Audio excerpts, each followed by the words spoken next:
আমেরিকার দাসত্বে আবদ্ধ হবে, ওদের বিরুদ্ধে হলো আমাদের বক্তব্য। একটু ভালোভাবে বুঝবার চেষ্টা করবেন যে হুজুর কিয়ামতের আলামতের সাথে এগুলোর সম্পর্ক কি? সম্পর্ক আছে, একটু পরে বুঝাই দিব আমি। সম্পর্ক আছে, সর্বোচ্চ সম্পর্ক আছে। কিসে? আমরা মনে করতাম, আমি মনে করি আপনারা অনেকেই মনে করতেন যে নির্বাচনের আগ মুহূর্তে যারা দেশপ্রেমিক সাজে, জনদরদি সাজে, এই ধরনের রাজনৈতিক নেতারাই হয়তো দেশপ্রেমিকের বন্ড লেবাস ধরে, এটা আমরা সবাই মনে করতাম। কিন্তু এইবার কি দেখলাম যে এই ক্রিকেটাররাও তথাকথিত জাতীয় সঙ্গীত, রবীন্দ্র একটা সঙ্গীত গাইলে, রবীন্দ্রনাথের যে সঙ্গীত এটা গাইলে ওরে অনেক দিন চোখ দিয়ে পানি ফেলায় দেখে, ওরে বাবারে কি দেশপ্রেম। ব্যাটে বলে দুইটা বাড়ি দিয়ে দেশপ্রেম দেখায়, বাঙ্গা হাত একটু লইয়া একটু খেললেই দেশপ্রেম হয়ে যায়। হরে বেটা, দেশপ্রেম এইটার নাম না। দেশপ্রেম কি? দেশপ্রেম হলো যখন গোলামির প্রশ্ন আসবে, যখন কেউ দেশকে তাচ্ছিল্য করবে, তুচ্ছ তাচ্ছিল্য করবে, সমস্ত স্বার্থকে উপেক্ষা করে দেশের পক্ষে, ইসলামের পক্ষে অবস্থান নেন। এখন কি দেয় যে মুস্তাফিজুর রহমানকে ভারতে খেলতে দিতে দেওয়া হবে না। নাম্বার 2, বাংলাদেশের পোশাক পইরা, বাংলাদেশের পতাকাওয়ালা পোশাক পইরা ভারতের স্টেডিয়ামে কেউ গিয়া খেলা দেখতে পারবে না। নাম্বার 3, খেলার লাগিয়া বাংলাদেশের নির্বাচন ফিসিয়ে দিতে হবে। তামসা। মানে আপনি চিন্তা করতে পারেন, এরপরেও একটা ক্রিকেটার বা একাধিক ক্রিকেটার এরা বলতেছে আমরা ভারত যেতে চাই, নাইলে আমরা ক্ষতিগ্রস্ত হয়ে যাব। বুঝছেন বাটপারগুলোর অবস্থা? মানে বুঝতেছেন?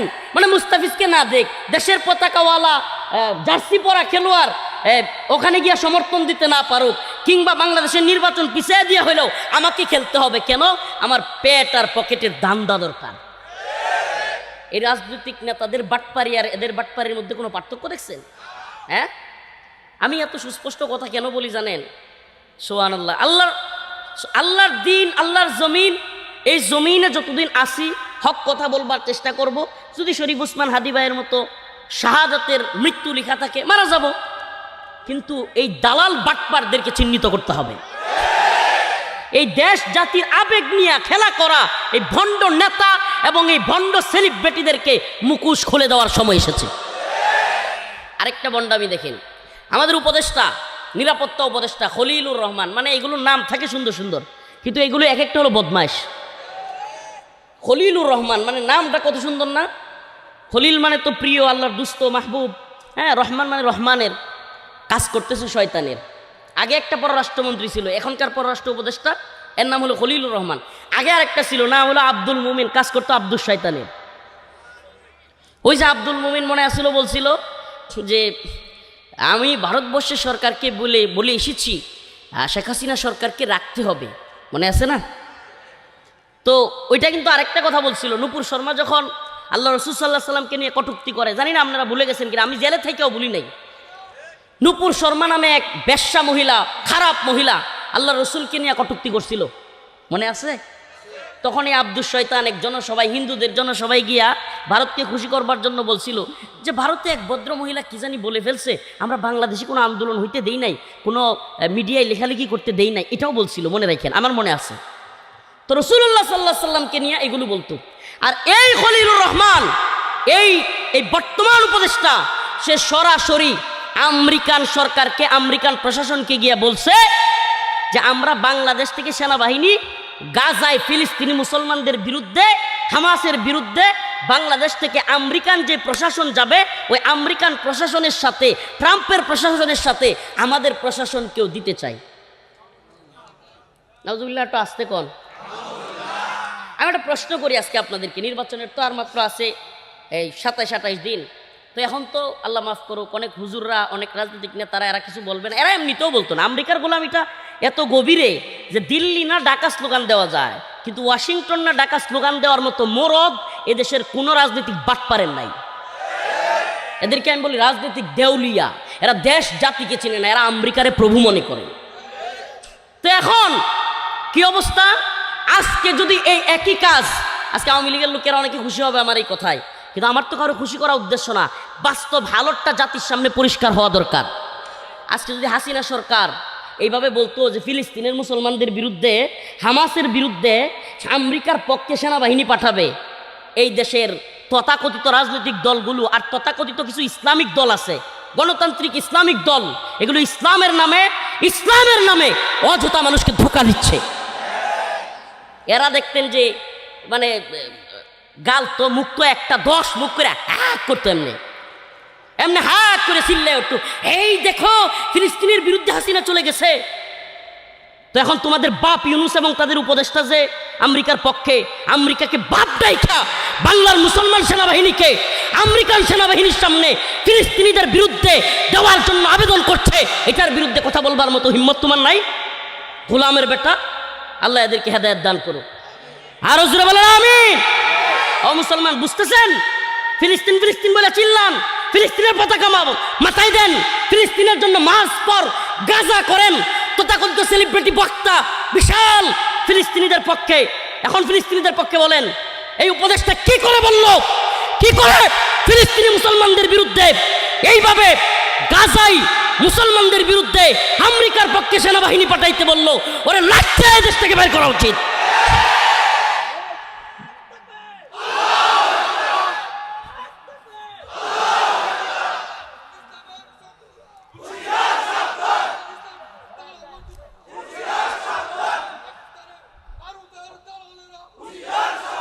এই যে স্লোগান পিন্ডি না ঢাকা, ঢাকা ঢাকা, দিল্লি না ঢাকা, ঢাকা ঢাকা, এখন ওয়াশিংটন না ঢাকা, গোলামি গোলাম। এটা খুব মজা লাগে না? আমেরিকারে কইতে আমেরিকার বাপ ডোনাল্ড ট্রাম্প আমারে ধরে নিয়ে যাক, ওই ডোনাল্ড ট্রাম্পের জমিনে বাস করি না, আল্লাহর জমিনে বাস করি বেটা। এই আপনি কি ডোনাল্ড ট্রাম্পের জমিনে বাস করেন? কত বড় পাওয়ার থাকলে মোল্লা হিফাতুল্লাহ আকুনজাদাদের ধরে নিয়ে যা, লাইথে বাপ দেখায় ফেলবে বেটা। তালেবান একজন মোল্লারে ধরে নিয়ে যা, পারলে ভেনেজুয়েলার প্রেসিডেন্টকে ধরে নিয়ে যাওয়া। এই শুনেন, ইমানদারদের কাছে এই আমেরিকার তথাকথিত এলিট ফোর্স হলো বাচ্চা বাচ্চা। ইমানদারদের কাছে এরা বাচ্চাও না। আমেরিকান এই তথাকথিত লাল কুত্তার বাহিনী মুসলিম উম্মার সিংহদের কাছে বাচ্চাও না, বাচ্চাও না। সুবহানাল্লাহ। আমার একটা ছোট্ট বাহিনী থাকলে ওগুলো পিঠে ধ্বংস করে দিতাম। আল্লাহ তাআলা আমাদেরকে এই হিম্মত দান করুক। আর জোরে বলেন আমিন। আমরা ডোনাল্ড ট্রাম্পের পৃথিবীতে বসবাস করি না। কার পৃথিবীতে বসবাস করি? এই তথাকথিত বাটপার নেতারা এই ট্রাম্পের ভয়ে চুপ থাকতে পারে। শোনেন, কিয়ামতের ঠিক আগ মুহূর্তে, আবারও বলছি, কিয়ামতের ঠিক আগ মুহূর্তে তথাকথিত মুসলিম রাষ্ট্রগুলোতে মুনাফিক সরকার তৈরি হবে। এই আলামতটা পাচ্ছেন? এই তথাকথিত কাতার, তথাকথিত আরব, তথাকথিত বাংলাদেশ, এই সমস্ত রাষ্ট্রের শাসকগুলো বেশিরভাগ শাসক মুনাফিক। এরা এতটাই মুনাফিক যে ট্রাম্পের কথায়, আমেরিকানদের কথায়, আমেরিকার পররাষ্ট্রনীতির কথায় উঠে আর বসে। তাইলে আমরাও কি মুসলমান ইমানদার আল্লাহর গোলামি করব নাকি ট্রাম্পের গোলামি করব? জোরে বলেন, ট্রাম্পের গোলামি করব? ও মুসলমান ইমানদার, এই ভূমিগুলোতে যারা গোলামির বিরুদ্ধে আওয়াজ তুলে তারা হয়তো কেউ শহীদ হয়, না হয়তো কেউ বন্দী হয়। আমরা শহীদ হইতে পারি, বন্দী হইতে পারি, কিন্তু গোলামি করব? বলেন গোলামি করব?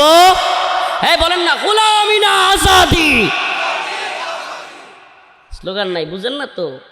দিন আইতেছে সামনে, বুঝবেন। যখন উঠতে কইলে উঠবেন, বসতে কইলে বসবেন, তখন বুঝবেন। আল্লাহ আমাদেরকে ক্ষমা করুক, বলেন আমিন। তো বলতেছিলাম যে কিয়ামতের আগ মুহূর্তে কিছু কাজ বেড়ে যাবে। এর লাগবে না, কিছু কাজ বেড়ে যাবে, অশ্লীলতা বেড়ে যাবে। কি বেড়ে যাবে? অশ্লীলতা, বেহায়াপনা বেড়ে যাবে। কিয়ামতের ঠিক আগ মুহূর্তে খারাপ লোক, জঘন্য লোক নেতা হবে। এটা হাদিসের কথা, সহিহ হাদিসের কথা। জঘন্য লোকেরা, সমাজের সবচাইতে বাজে লোকেরা নেতৃত্বের আসনে যাবে, অযোগ্য লোকেরা নেতৃত্বের আসনে যাবে। যাচ্ছে কি যাচ্ছে না? বলেন যাচ্ছে কি যাচ্ছে না? আচ্ছা, পুরা পৃথিবীর বর্তমানে যদি আপনি ক্ষমতা কেন্দ্রিক চিন্তা করেন, সবচাইতে পাওয়ারফুল রাষ্ট্র, দেশ, একটার নাম বললে আমেরিকা, নাকি? তো আমেরিকার প্রেসিডেন্ট সেই যদি হয় এত বড় অযোগ্য, এত বড় পাগল, তাইলে পৃথিবী কি যোগ্য নেতৃত্বের হাতে আছে?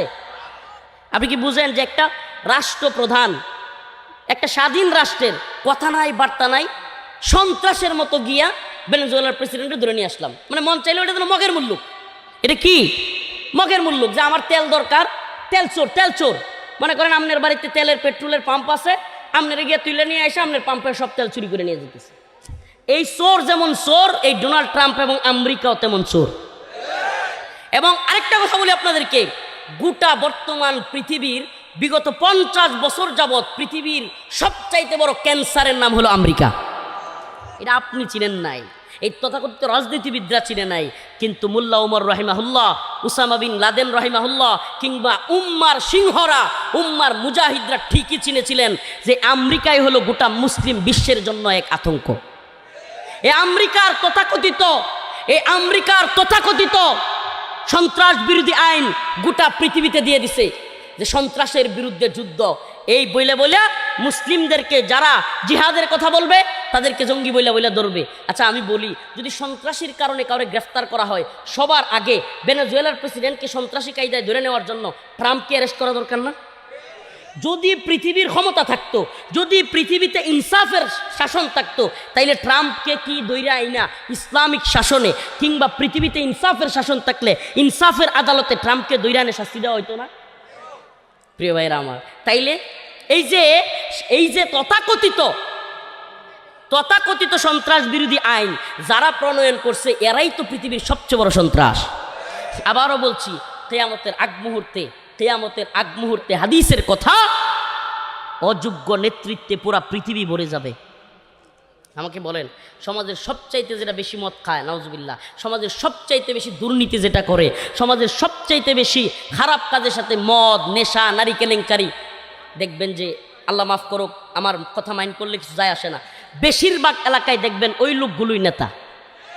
সমাজে দরবার করতেছে, তার নিজের অপরাধের কোনো শেষ নাই, হ্যাঁ করে মানুষের দরবার। তার নিজের অপরাধের কি নাই, কোনো শেষ নাই, সে করে কি? যদি কারো গায়ে লাগে আর কথা বলবার চেষ্টা করেন, আমি অন্য হুজুরদের মতো না, কিন্তু এমন পিটানি দিমুরে বেটা, একটা কথা বলবেন না, সাবধান। আমি কারো দেশে বাস করি না, আল্লাহর জমিনে বাস করি, হাসিনার সময়ও বাস করছি, আর এখন তো কথাই নাই, ঠিক আছে? অতএব কথা বললে খুব সাবধান, কেউ আওয়াজ করবেন না দয়া করে। বলতেছিলাম, যেই সমাজের মধ্যে দেখবেন বাটপার, সিটার, লম্পট, বেশিরভাগ ক্ষেত্রে আকসার, কিছু ভালো লোক তো আছে, নাইলে তো পৃথিবী এতদিনে কিয়ামত হয়ে যাওয়ার কথা। অল্প কিছু ভালো লোক তো আছে, কিন্তু দেখবেন আকসার, ওয়ালাকিন্না আকসারহুম জাহিলুন ওয়ালাকিন্না আকসারহুম ফাসিকুন ওয়ালাকিন্না আকসারহুম জালিমুন। এটা আমার কথা না, কার কথা? আল্লাহ নিজে বলতেছে, কোরআনের কথা, যে ওয়ালাকিন্না আকসারহুম জাহিলুন, বেশিরভাগ আকসার হবে জাহেল, জাহেলে মুরাক্কাব, এমন জাহেল যে একটা দরবারে বসলে কথা বলতে বাও পায় না, কিন্তু ক্ষমতার কারণে, ওই দেখছেন না নারায়ণগঞ্জে একটা এমনি হাঁটে, হ্যাও বলি নেতা। দেখেন প্রিয় ভাইরা আমার, আল্লাহ আমাদেরকে ক্ষমা করুক, কথাগুলো নির্দিষ্ট কারো বিরুদ্ধে না, কিন্তু আমরা কি অযোগ্য লোককে নিজেদের নেতৃত্বে আনবো? এটাই কিয়ামতের আলামত। কিয়ামতের আলামতগুলো রাসূলুল্লাহ সাল্লাল্লাহু আলাইহি ওয়াসাল্লাম কেন বলে দিয়েছেন, কোরআন কেন বলেছে? ইযা যুলজিলাতিল আরদু জিলজালাহা ওয়া আখরাজাতিল আরদু আথকালাহা ওয়া ক্বালাল ইনসানু মা লাহা। আমি আজকে কিছু অপ্রিয় এবং কঠিন সত্য কথা বলে ফেলছি, আল্লাহ মাফ করুক, আল্লাহ মাফ করুক। এই জন্য যদি আল্লাহ না করুক হাসিনা আমলের মতো আমাদের উপর কোনো জুলুম চলে আসে, আল্লাহ না করুক, জুলুম চাই আনতে নাই, খুঁজ পড়ুয়া নেই, এগুলা ঘোড়ার ডিম পড়ুয়া করি না। কারণ কি, এই জাতিকে কেউ না কেউ তো সতর্ক করতে হবে। এই যে আমেরিকার গোলামিটা হয়েছে, এটা আপনারা অনেকে জানেনই না।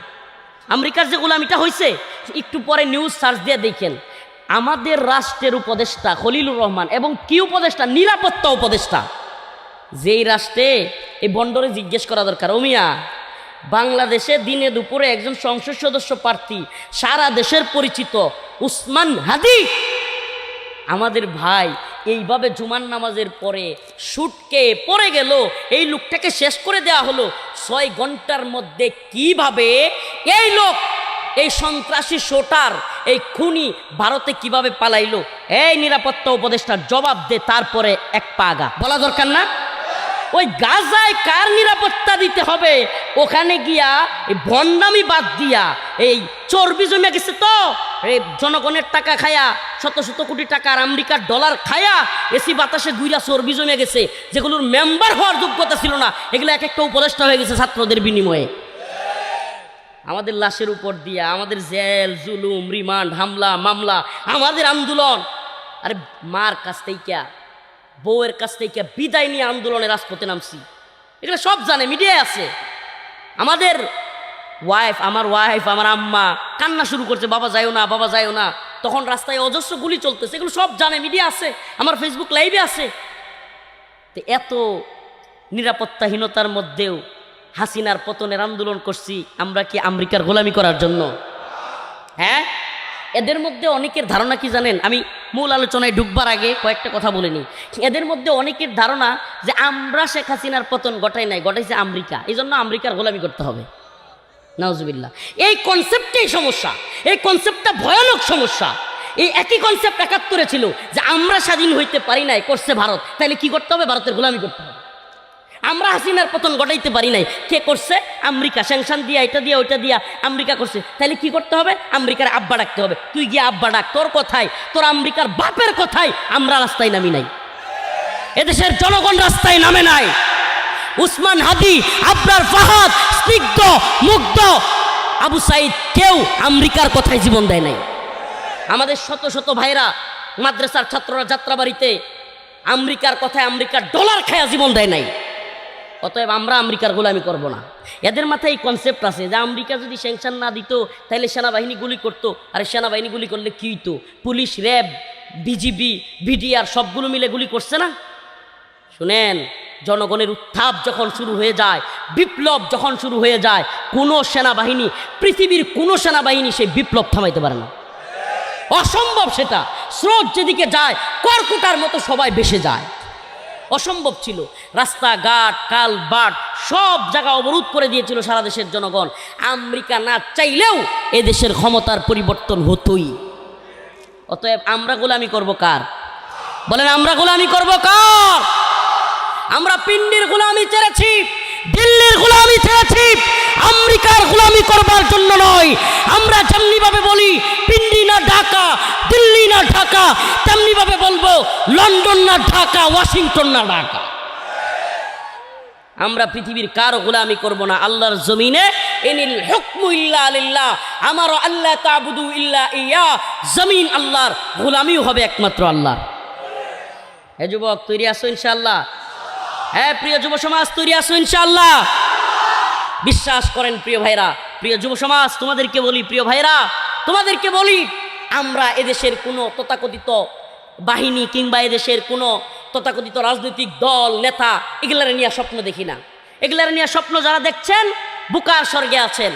কিছুদিন, আমি তো এগুলো নিয়ে বলতে চাই নাই, কিছুদিন কোরআনের শাসন, কোরআনের বাক্স, এক বাক্স, পরে হইল রাজনৈতিক নির্বাচনী সমঝোতা, পরে কল্যাণ রাষ্ট্র, পরে এনসিপি, এবি পার্টি, সব জগা খিচুড়ি, এখন আবার কয় যে নাই।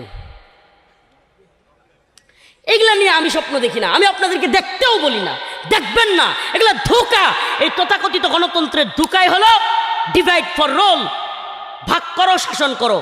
এইটা হলো আপনাকে শুধু ভাগ করতে জানে, এই দল ওই দল করে করে আপনাকে আমাকে শুধু এরা ভাগ করবে আর শাসন করবে দিল্লি, শাসন করবে আমেরিকা, শাসন করবে লন্ডন, শাসন করবে রাশিয়া, শাসন করবে চীন। আপনাকে আমাকে মোলা জোলাইয়া দিবে। গণতন্ত্র গণতন্ত্র, ভণ্ডামি ভণ্ডামি।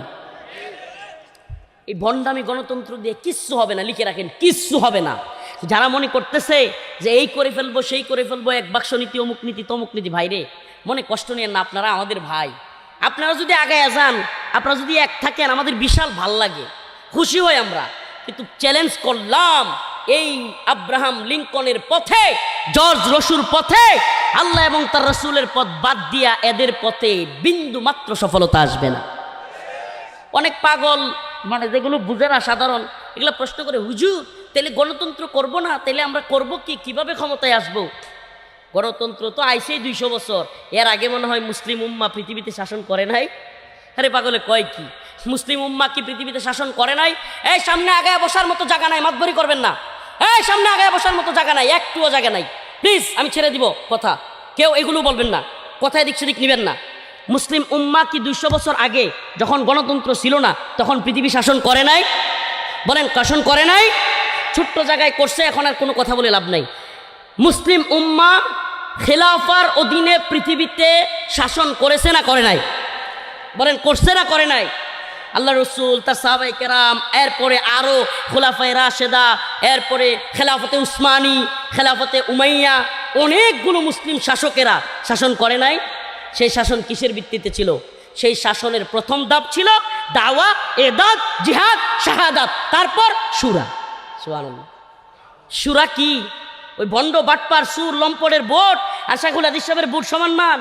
শুরা মানে গণতন্ত্রের শুরার সাথে কিছু কিছু লোক মিলাইতে চায়। আরে শুরা হলো তাকওয়াবান, পরহেজগার, আল্লাহ ভীরু কিছু যাচাই বাছাইকৃত মানুষ, অল্প সংখ্যক মানুষের সমন্বয়ে গঠিত একটা শুরা কমিটি, যারা আল্লাহর ভয় করে, যারা নামাজ পড়ে, যারা তাকওয়াবান, যারা সুদ খায় না, ঘুষ খায় না, বাটপারি করে না, এমন কিছু লোক মিলে একটা রাষ্ট্রের সরকার প্রতিনিধি বসাবে। আচ্ছা বলেন, এই তাকওয়াবান অল্প কিছু মানুষের রায়, 20 জন হোক 100 জন হোক, এদের রায় আর মোহাম্মদপুর বসিলার চুর বাটপার ছিনতাইকারী এই ধরনের লোকদের রায়, দুইটা কি এক হবে? বলেন এক হবে? আরে ভাই কি আশ্চর্য কথা, যেখানে আল্লাহ বলতেছেন ওয়ালাকিন্না আকসারহুম জাহিলুন, যে কিয়ামতের আগের বেশিরভাগ মানুষ হবে জাহেল, সমাজের বেশিরভাগ মানুষ কি হবে? ওয়ালাকিন্না আকসারহুম ফাসিকুন, অধিকাংশ মানুষ হবে ফাসিক, ওয়ালাকিন্না আকসারহুম জালিমুন, অধিকাংশ মানুষ হবে জালেম। বাস্তবতা মিলাই দেখেন আল্লাহর কথার সাথে। বাস্তবতা কি আব্দুল্লাহপুরের অধিকাংশ মানুষ নামাজি নাকি অধিকাংশ মানুষ বেনামাজি? আবার অধিকাংশ মানুষ যারা নামাজ পড়ে তাদের মধ্যে, নামাজিদের মধ্যে 100% সুদ থেকে ফারেক নাকি কিছু কিছু সুদের সাথে আছে? 100% ঘুষের সাথে নাই এরকম নাকি কিছু কিছু ঘুষের সাথে আছে? 100% ইনসাফকার, ন্যায়পরায়ণ, কারো বিরুদ্ধে দুর্নীতি করে না, অন্যায়ভাবে কারো মিথ্যা মামলা দেয় না, কারো জুলুম করে না, এরকম নাকি জালেম, মদখুর, জিনাকুরও আছে? হাই হাই, এক তো হলো নামাজই পড়ে না অনেক লোক, আবার নামাজ যারা পড়ে এদের মধ্যেও সমস্যার অভাব নাই। ভাই এই সমাজের ভোট দিয়া আপনি ইনসাফগার মানুষ পাবেন। আমি ওই দিন বলছিলাম, অনেকে বলতেছে হুজুর এই সময় এসে এই কথাটা বললেন, এই সময় এসে এই কথাটা বললেন। আরে ভাই, যেই সমাজের মানুষ, আল্লাহ মাফ করুক, আমাদের সমাজে এখনো পর্যন্ত অনেক মানুষ মসজিদের কাছে যায় কোনো কাজে, হুজুরের সাথে দেখা করতে মসজিদে ঢুকে না, ডরাইয়া। কথা কয় না? কি করে না? মসজিদে ঢুকে না, কইছে আমার হুজুরের শরীর খারাপ। যেই লোক মসজিদে ইমাম সাহেবের কাছে যাবে কিন্তু ঢুকবে না, এই লোক কি মুহাম্মদপুরের নেতা একজন দেশবরেণ্য আলেমরে বানাইতে চাইবে? আমি এই কথাটা বলছিলাম, অনেকে কয় এই সময় হুজুর এই কথা, আমি এই সময় এই কথা বলতে চাই নাই, কিন্তু বাস্তবতা হলো আমাদের সমাজকে পরিবর্তন করতে হবে। বাস্তবতা হলো ব্যাপক দাওয়া। হুজুর তাইলে গণতন্ত্র বাদ দিলে করব কি? শুনেন, ইসলামিক সব দল, সকল উলামায়ে কেরাম যদি ঐক্যবদ্ধভাবে বলতো গণতন্ত্র হারাম, গণতন্ত্র হারাম, ইসলাম দাওয়া, জিহাদ, ইদাদের পথ দিয়া ইসলামী খেলাফত প্রতিষ্ঠা হবে, চ্যালেঞ্জ করলাম। এই এনসিপি, বিএনপি, তারপরে আরও জাতীয় পার্টি, আওয়ামী লীগ, আরও যেই সমস্ত সেকুলার দলগুলো আছে, এবি পার্টি, আরও যত দলগুলো আছে, কয় না যে নোয়াখালীর বাসায় টু খাইয়া কর্মী পাইতো না, কেউ গণতন্ত্র চাইতে চাইতো না, কেউ না, মানুষ ভয় পাইতো, মানুষ ভয় পাইতো। এদেশে বামপন্থীরা কর্মী টুকায়া পায় না, বামপন্থী রাজনীতি যারা করে কি পায় না? টুকায়া কর্মী পায় না। কেন? কারণ মানুষ জানে বামপন্থীরা নাস্তিক। যদি এই দেশে বইলা দেওয়া হইতো যারা ইসলামী শরিয়াত চায় না, কোরআনী শাসন চায় না, এরা মুসলিম নয়, এই কথা যদি উম্মার উলামায়ে কেরাম বইলা গণতন্ত্রের পথ থেকে সইরে আসতো, চ্যালেঞ্জ করলাম, উম্মা একটা আফগান বিপ্লবের স্বপ্ন দেখতে পারতো। বাকি আমাদের কথা কেউ বুঝবে না, আমরা ছোট মানুষ, কিন্তু আমরা তো বলে যেতে হবে, বলতে হবে কি হবে না? বলতে হবে কি হবে না? আল্লাহ বলছেন ইযা যুলজিলাতিল আরদু জিলজালাহা ওয়া আখরাজাতিল আরদু আসকালাহা। শেষ করব, আমার আলোচনার মূল অংশে ঢুকে যাচ্ছি। ইযা যুলজিলাতিল আরদু জিলজালাহা ওয়া আখরাজাতিল আরদু আসকালাহা وقال الإنسان ما لها يومئذ تحدث أخبارها بأن ربك أوحى لها। আল্লাহ রব্বুল আলামিন বলেন, যখন পৃথিবীতে এক ভয়াবহ কম্পন সৃষ্টি হবে, আগে কিয়ামতের কিছু আলামত বলে নিলাম। কেন বললাম?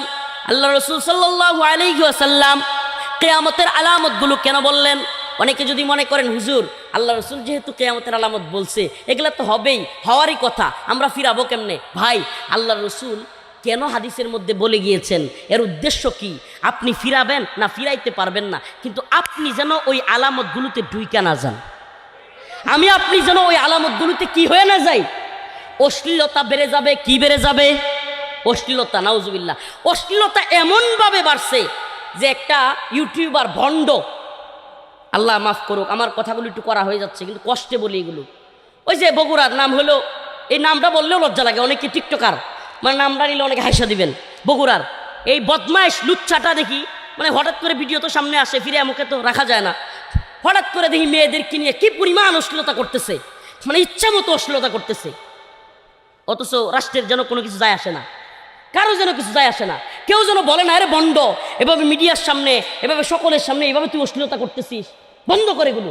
বগুড়ায় যেন এগুলো বলবার কেউ নাই। আমি যদি কোনোদিন হাতের কাছে পাই, আল্লাহ আমাদেরকে বুঝার তৌফিক দান করুক। এই যে অশ্লীলতা বাড়তেছে ব্যাপকভাবে, নাউজুবিল্লাহ।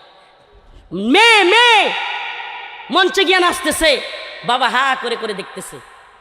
আমাদের সমাজ অলরেডি এই 2025-এই অলরেডি এই অবস্থা চলে আসছে যে মেয়ে কোমর হেলে দুলে নাচে আর বাবা হা করে করে নাচ দেখে। আর বাবার পাশে বসা তার বন্ধু, হ্যাঁ মেয়েটা যারা আঙ্কেল ডাকে বাবার বন্ধু, ওইটাও হা করে দেখতেছে, আরে তোমার মেয়ে তো সেই নাচতেছে, মজা নিচ্ছে।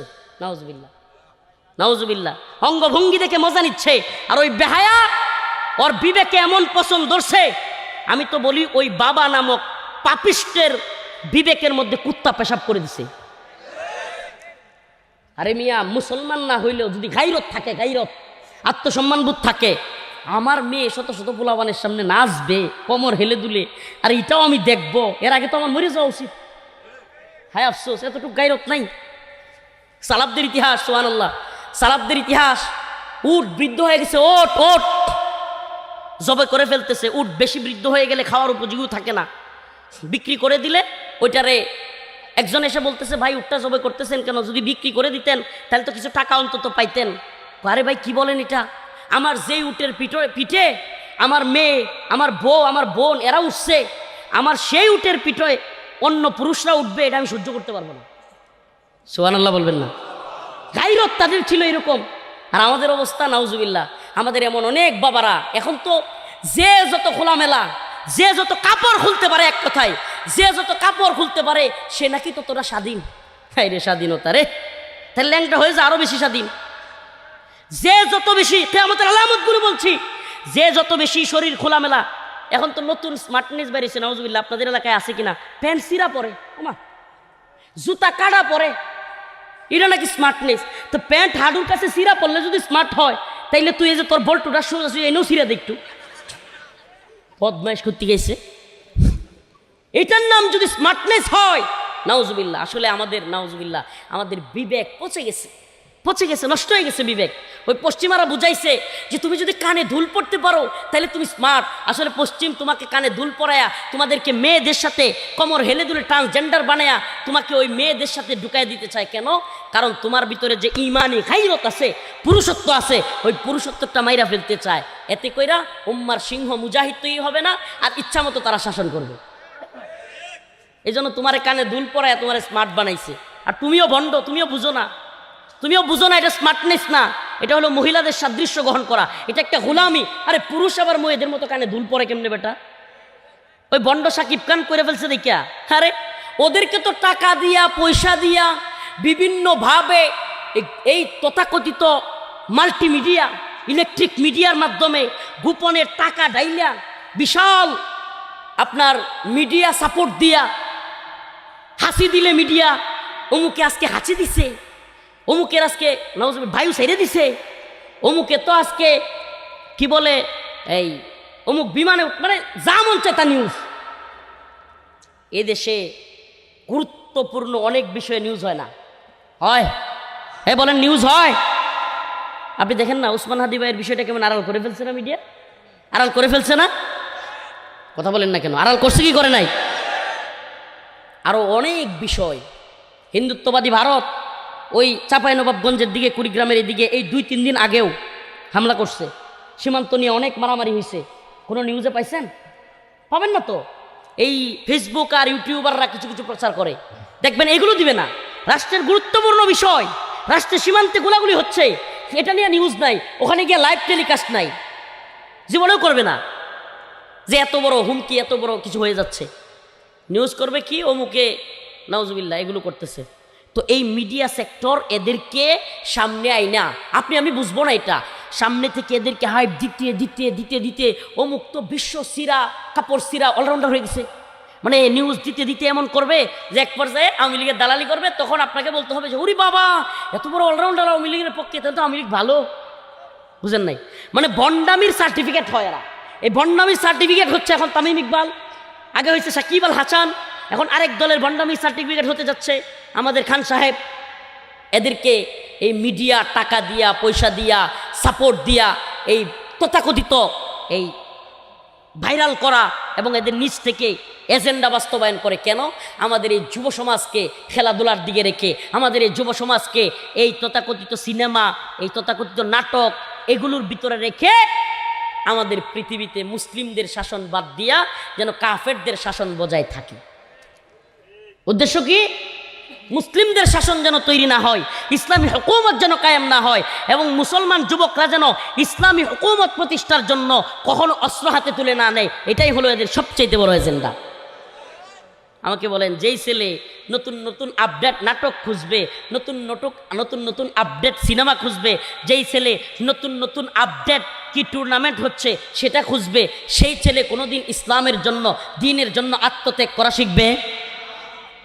আমি বুঝলাম না রে ভাই, কি চিৎকার চেঁচামেচি শুরু করছেন আপনারা? এই এটা ছোট্ট জায়গায় করছেন তো একটু ঝামেলা হবে, একটু চুপ থাকেন দয়া করে। যে যেখানে আছেন শুনেন, না দেখলেও শুনেন। এই যেহেতু সাইডে বেড়া ছিল, পর্দার দরকার ছিল না, আচ্ছা যাই হোক, করে ফেলছে, এখন কিছু করার নাই। বঞ্জা ভাই পরবর্তী থেকে খুঁজলাম ঘরে একটু জায়গা বড় যদি দিকে খুঁজেন, ঠিক আছে? আল্লাহর হস্তে। তো এই চেঁচামেচি, প্রিয় ভাইয়েরা আমার, বন্ধুগণ আমার, আল্লাহ মাফ করুক। তো বলতেছিলাম যে অনেক টাকা কামাই, তারপরে বিশাল টাকা মাস শেষে বেতন পাই। আমি দিনে 4টা-5টা পর্যন্ত, বিকেল পর্যন্ত চাকরি করি, রাত্রে নাইট ক্লাবে যাই, নাইট ক্লাবে গিয়া নেশা করি, মেয়েরার সাথে বিরাট আড্ডা দেই, এগুলা বলতেছে। তখন এই যে আলেম পিসাব, উনি বললেন যে ভাই, এই যে নাইট ক্লাবে গিয়ে আড্ডা দেন, মেয়েদের সাথে ডান্স করেন, মদ খান, এগুলা কি ভালো লাগে? মনে কি ফুরফুরা থাকে? ওই অমুসলিম ব্যক্তিটা, সে ছিল একটা অমুসলিম, সে বলল যে ভাই সত্যি বলবো, আমরা যখন সারাদিন চাকরি করি খুব কষ্ট লাগে, টায়ার্ড হয়ে যায়, তখন মদের বারো গিয়া মদ খাই, মেয়েরার লগে নাচি, মেয়েরার লগে উল্টে শুয়ে থাকি, যতক্ষণ ওই মদ খায় আর ওগুলো করি ততক্ষণ ভালো লাগে। যখনই মদের নেশা কাইতে যায় আয়া পড়ি, আবার মনটা বিরাট খারাপ লাগে। প্রতিদিন এইভাবে গদবাদা চাকরি করি, বেতন পাই, মেয়েরা লই আড্ডা দেই, এইগুলোই করি, কিন্তু মনটার মধ্যে কোনো স্থায়ী আনন্দ পাই না। সুবহানাল্লাহ বলবেন? কেন সুবহানাল্লাহ বলতে বলছি এটা এখন বলবো। ওই লোক তারিক জামিল সাহেবকে বলতেছে, হুজুর আমারে এমন কিছু বলবেন যে মনটার মধ্যে যেন প্রশান্তি পায়, মনটা যেন ভালো লাগে। প্রিয় ভাইরা আমার, বাবা এই বাগনা মামু পিঠা নিতাম কিন্তু মোবাইল লিয়ে পড়েছে, বাচ্চাদের হাতে মোবাইল দিবেন না, এদিকে আসো, স্টেজে আসো, মোবাইলটা রাখো, এটা ধরে তুলে দেন। এ হইলো লিয়াকত আলী দুলাভাইয়ের পোলা, আমার বাগনা। তো এখন ওই লোকটা খুব কষ্ট নিয়ে কইতেছে, খুব কষ্ট লইয়া, হুজুর আমারে আপনি এরকম কিছু কইয়ে দিবেন যে কথাটার কারণে, যে কাজটার কারণে আমার মনটার মধ্যে একটু শান্তি পায়। হুজুর একটুও ভাল লাগে না, সারাদিন গদবাদা চাকরি করি, রাত করে নাইট ক্লাবও যায়, কিন্তু মনটার মধ্যে কোনো শান্তি নাই। এটা তো পাকিস্তানের ঘটনা কইতেছি, মাঝখানে একটা বাংলাদেশের ছোট্ট একটা হাওয়ালা কারগুজারি মনে পড়ে গেছে কয়ালাই। আমি উত্তরায় গেছিলাম, আমার এক উস্তাদ উত্তরায় দিয়াবাড়ি বড় 6তলা বিল্ডিংয়ের যে মসজিদটা, এই মসজিদও উনি খতিব। দিয়াবাড়ি থেকে এক নায়িকা হুজুরের কাছে আসছে, বাংলাদেশের বিখ্যাত কুখ্যাত নায়িকা। কুখ্যাত কি লিয়ে কইলাম, বিখ্যাত কি লিয়ে কইলাম, ওটা ব্যাখ্যা করলাম না। কুখ্যাত নায়িকা, নাম করা, আমার উস্তাদের কাছে আসছে, নাম বললে সবাই সিগন্যাল বানিয়ে নাই করে। আগের দিনের মানুষ যারা মানে 90-এর দশকের বা 80-র দশকের, এরা আরও বেশি সিগন্যাল বানি, আর নাম কইলাম না। শুনেন, এই আয়সা বলতেছে, কাইন্দা দিছে, হুজুর কইতেছে আমার সামনে আয়েন না, একটু আড়ালে থাকেন। কানতাছে আর কইতেছে, আমি নিজে হুজুরের কানে ডাইরেক্ট শুনছি, কইতেছে হুজুর আমার সেরাটাও আমার কথা শুনে না, আমার মেয়েটাও আমার কথা শুনে না, হুজুর আমার মনটা একটু অশান্তি নাই।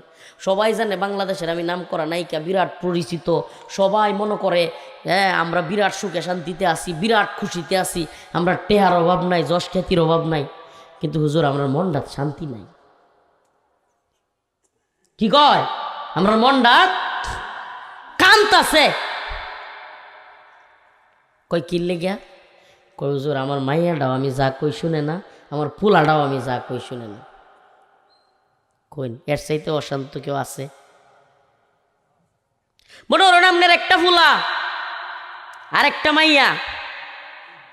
কয়টা ফুলা কয়টা মাইয়া? একটা ফুলা একটা মাইয়া। আপনার ফুলাটারে বিয়া করছেন, বউ গেছে গা, মাইয়াটারে বিয়া দিচ্ছেন, জামাই।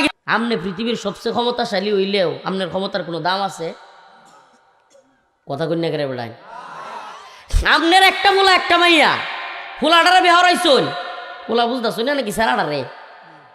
মাঝে মাঝে তো হেতা বয়ান করতে করতে বুঝুন না, বাংলাদেশে সারা দেশও হেতা বয়ান করতে করতে শুদ্ধ ভাষা হেরে সেরাডারে বেড়াইছেন। সেরাডা আমনে যে সেরাডা হয়েছে যেটারে সকালবেলা কোন ফজরের নামাজের নামে খবর নাই, ফজরের নামাজও গেছে কিনা এটা লেগে শাসন করুন না, কিন্তু সকালটা হইতে শিক্ষার মারুন, ও করে তুই এখন উৎসব করুন লেগে গেছিস না আসতে। এই যে হেই সেরাডা আমনে আমরা গ্রাম সমাজে আস্তাগফিরুল্লাহ অনেক মানুষ এরম আছে, অনেক মানুষ আছে যে কিনা ফজরের নামাজ পড়ছে না, তার সন্তানরা এই জন্য একটা দমক দেয় না, কথা কয় না, কিন্তু ওই যে হিরির টাইটার লাগি কেলে গেছে না, এ তুই আরো সুস্থ ঘুমাতে গরুড়লে বাইরে সুস্থ রে আজ তোরে খায়ালছি রে, বাকিটা পরে যে মারে তুইলা বাসাটা কয়টা কইলাম না, আমি নিজের কানে শুনছি। এই যে এবার কইলছে আল্লাহর রাস্তায় মাফ করে,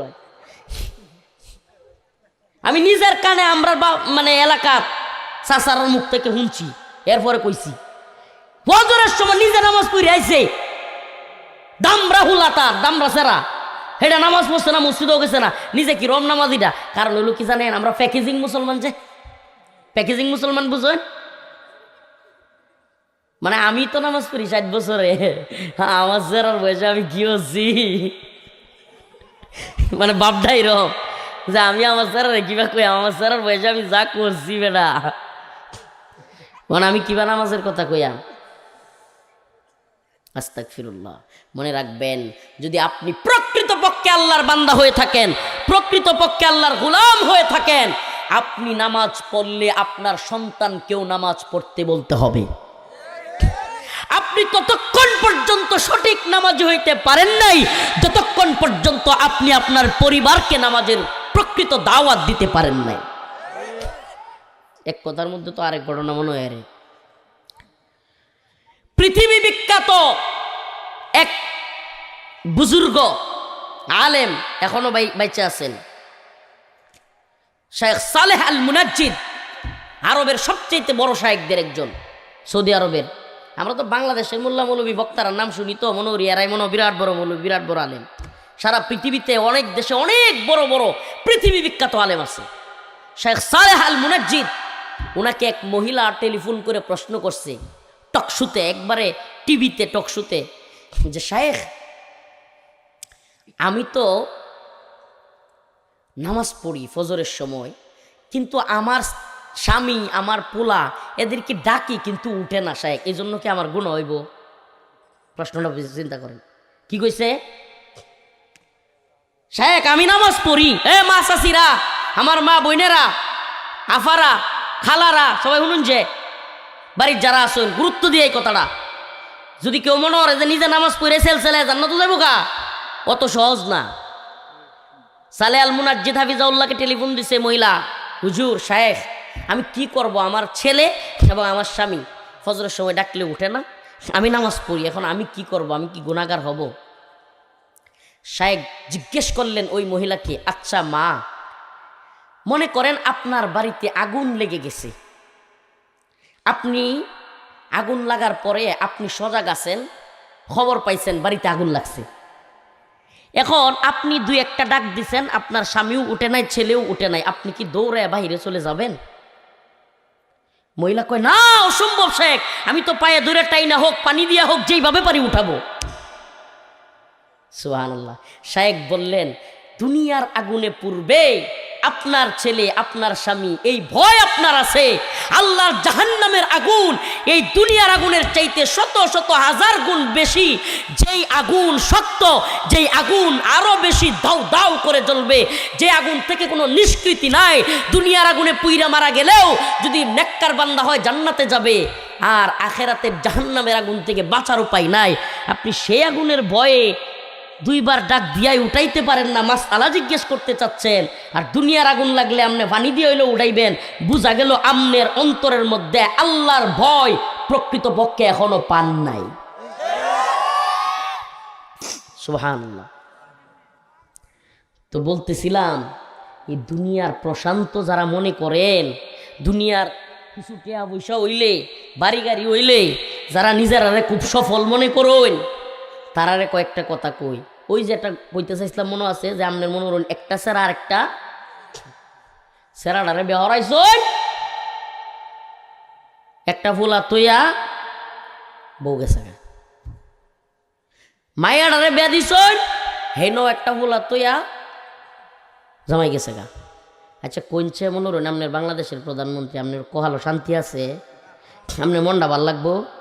মাইয়ার ফুলা ডাহে, নানু আব্বার এনে দাও, সেরার ফুলাটা দাদু আম্মারে এনে দাও। আপনি প্রধানমন্ত্রী হইলে কি শান্তি কোহালো আছে? এর চাইতে তো আপনি ছাত্ররা ফিডানি খায় ভারত থাকলেও শান্তি। ঘটনাটা কইতে কইছে আপনারা বুঝছেন না? আরে সজীবদের জয় বেউসিন বহালা এত গেছিন গিয়া, পুতুল পুতুল সাইমা অজেদ পুতুল বিয়া বইছিন, জামাই আলা এত গেছিন গিয়া। বাংলাদেশের ঘটনা কইছি না, কথা বুঝছেন না আপনারা? প্রধানমন্ত্রী থাকতেও কি শান্তিটা আছেন বুঝুন না? কখনো বুঝছে না রে। আর ঠেললে কেমনে বুঝাইতাম আপনার রে?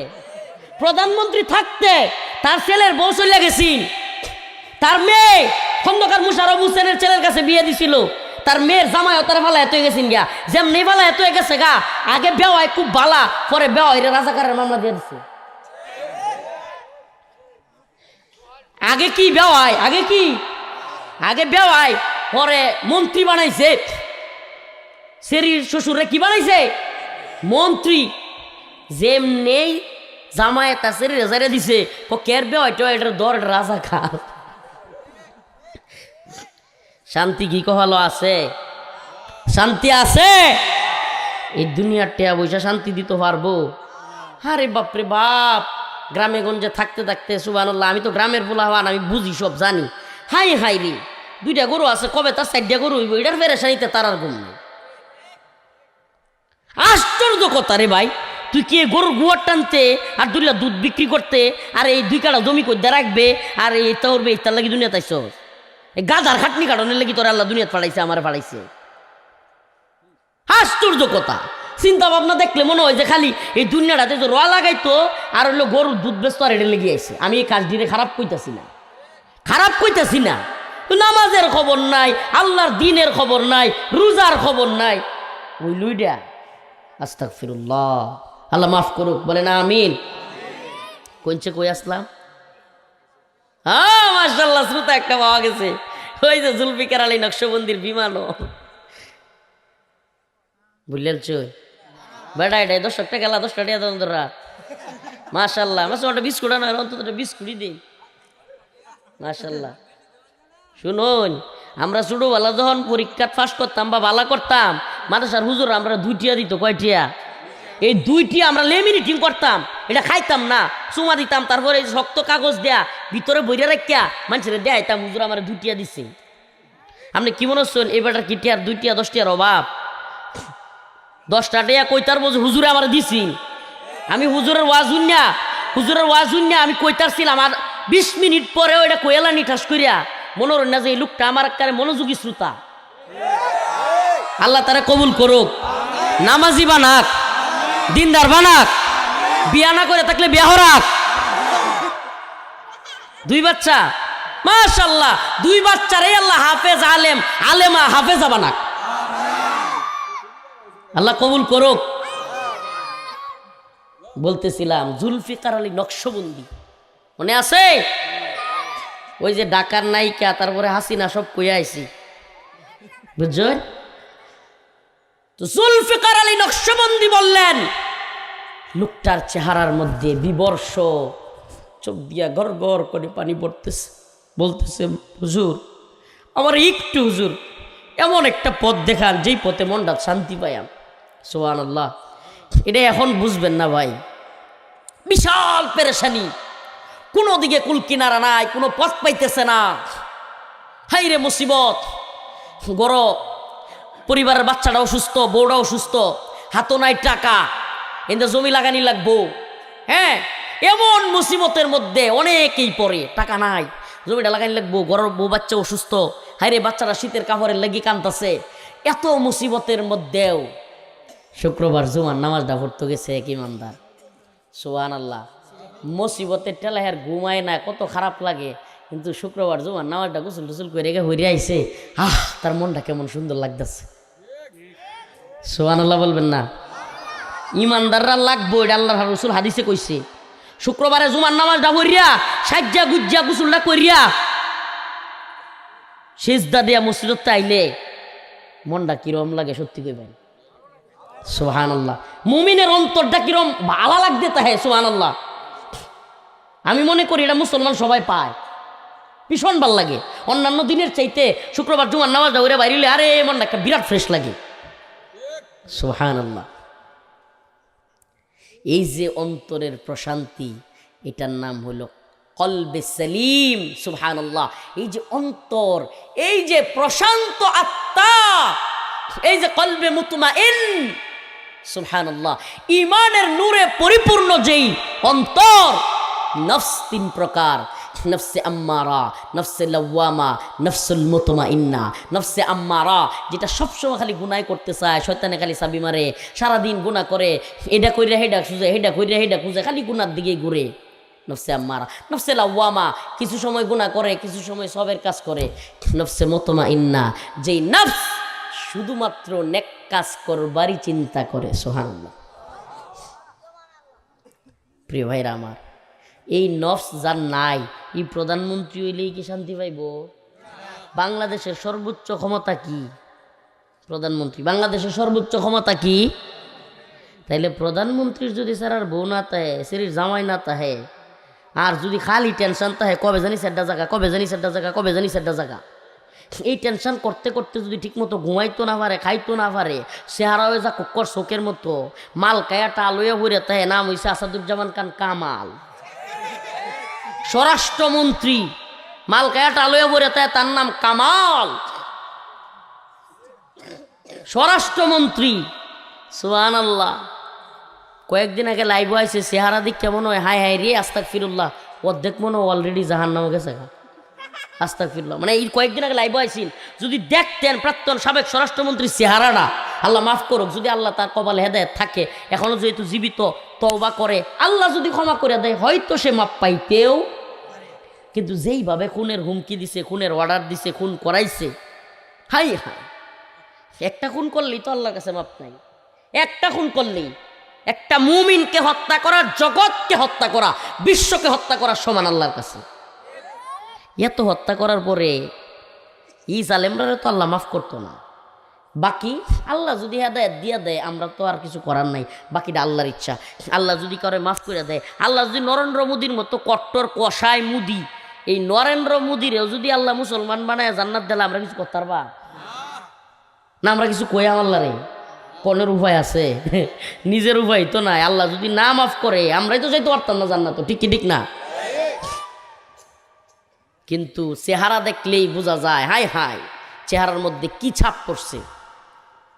এতে করে বোঝা যায়, যদি কোনো ব্যক্তি পাপ কাজ করে, অতিরিক্ত খারাপ কাজ করে, চেহারার মধ্যেও তার ছাপ পড়ে।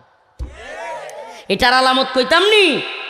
এটার একটা বাস্তব আলামত হইলো মাদ্রাসাটি গড়িয়ে একটু দেখুন যে চ্যালেঞ্জ করলাম মাদ্রাসার কালা ফোলাফান দিবান, মাদ্রাসার যেমন পারুন ফোলাফান দিবান, কয়েকদিন থাকবো, খাইবো, বোর্ডিংও পড়বো কোরআন শরীফ, সুবহানাল্লাহ, চেহারাতে দেখবেন একটা নূর চমকাইতেছে। পারলে দেখুন যে তাকায় দেখুন যে একটু, সুবহানাল্লাহ, চেহারার মধ্যে দেখি কি চমকাইতেছে, কালো কিন্তু ওমা কেমন সুন্দর লাগে, সুবহানাল্লাহ, কালো কিন্তু কেমন লাগে, সুন্দর লাগে। বাড়িতে রাখুন যে 5-7 দিন রাখতে দেবেন যে পরে চেহারাটা কিরকম হয়, আমি এটা আলামত দেখাইলাম, সুবহানাল্লাহ। মাদ্রাসা তো রাখুন যে বাড়িতে নিয়ে 1 সপ্তাহ 10 দিন রাখুন যে চেহারাটা 2 জায়গার পার্থক্য দেখেন, সুবহানাল্লাহ। নেক কাজ করলে, কোরআন তিলাওয়াত করলে, দিনের পথে চললে, নামাজ পড়লে চেহারার মধ্যেও ছাপ পড়ে। ওই লোকটার চেহারাটা বিমর্ষ, কান্তাছে। হুজুর কোন পাশে বসে এইভাবে কান্তাছে, আমার মায়া লাগছে। আমি কইলাম ভাই একটা পথ আছে, আপনার মনটা প্রশান্ত হইব। লোকটা একবারে এমত করে উঠছে, কয় কি হুজুর, কন আমার কি করতে হইব, কন আমার কি করতে হইব হুজুর, যা কইবেন তাই করবাম। সুবহানাল্লাহ। হুজুর বললেন যে ভাই আপনি মুসলমান হয়ে যান। সুবহানাল্লাহ বলবেন না?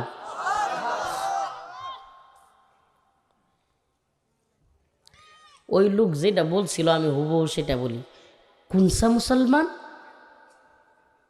কোনসা মুসলমান? হুজুর বললেন যে পাকিস্তানে অনেক মুসলমান আছে না, আমরা মুসলমান। হায় আল্লাহ, আপনি কি বলেন? আমাকে যেই মদ বারে মদ দেয় ও তো মুসলমান। হুজুর আপনি এটা কি বললেন? আমি যেই মদের বার থেকে মদ খাই এ মুসলমান। হুজুর আমার মদ যে আগায় দেয় ও মুসলমান।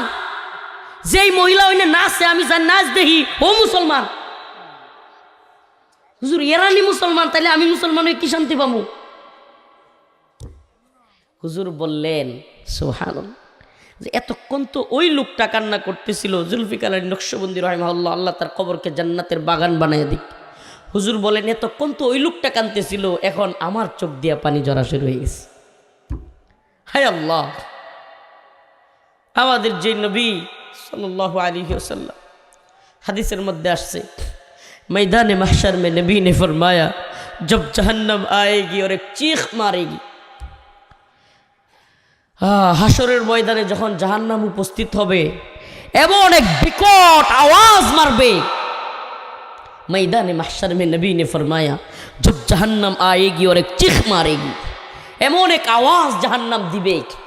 সব মানুষ, ওলিয়া উলিয়া, পীর মাশায়েখ, গাউস, কুতুব, ব্যারিস্টার, উকিল, জজ, মুফতি, বক্তা, শাইখুল হাদিস, বুদ্ধিজীবী, কলামিস্ট, সাংবাদিক, লেখক, গবেষক, দিনমজুর, রিক্সাওয়ালা, শ্রমিক, কাটুরিয়া, নবী, আউলিয়া, আম্বিয়া, রসুল, সাধারণ মানুষ তো বাদ, সাহাবা জাহান্নামের বিকট চিৎকারে হাঁটুটা এইভাবে ফালাইয়া দিবে। হাদিসের মধ্যে আসছে হাঁটু ফেলে দিবে, হাঁটু গেড়ে জমিনের মধ্যে বসে উপর দিকে এইভাবে 2 হাত তুলে বলবে ইয়া রব নফসি নফসি। জাহান্নাম এমন এক আওয়াজ দিবে, বলে চিৎকার মারবে। জাহান্নামের আগুনের ভয়ে, চিৎকারের ভয়ে সমস্ত মানুষ হাঁটু নিচের দিকে গাইরা হাত উপরে তুলে বলবে ইয়া রব নফসি নফসি, ইয়া আল্লাহ আমারে বাঁচান, ইয়া আল্লাহ আমারে বাঁচান। সাধারণ মানুষ ইয়া আল্লাহ আমারে বাঁচান। ভাই ভাইকে চিনবে না, মা ছেলেকে চিনবে না, ছেলে বাবাকে চিনবে না, হাই হাই কেউ কাউকে চিনবে না। ইয়া রব নফসি নফসি।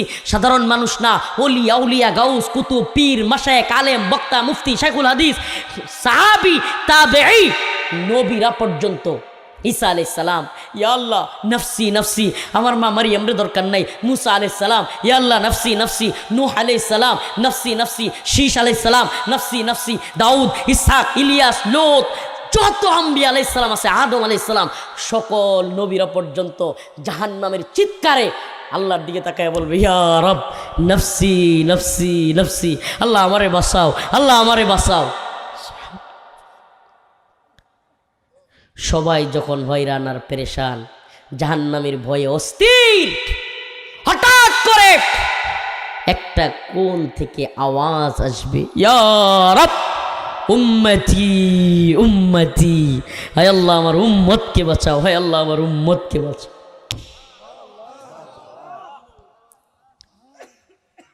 সকল হাসরবাসী পেরেশান হয়রান। হাই হাই, এটা কি? যেখানে সমস্ত নবীরা, সমস্ত মানুষ জাহান্নামের চিৎকারের কারণে আল্লাহ আল্লাহ করতেছে, নাফসি নাফসি, আমারে বাঁচাও আল্লাহ, আমারে বাঁচাও। এখানে নিজের জন্য কিছু না বইলা উম্মাতি উম্মাতি বলতেছে, এইটা কি?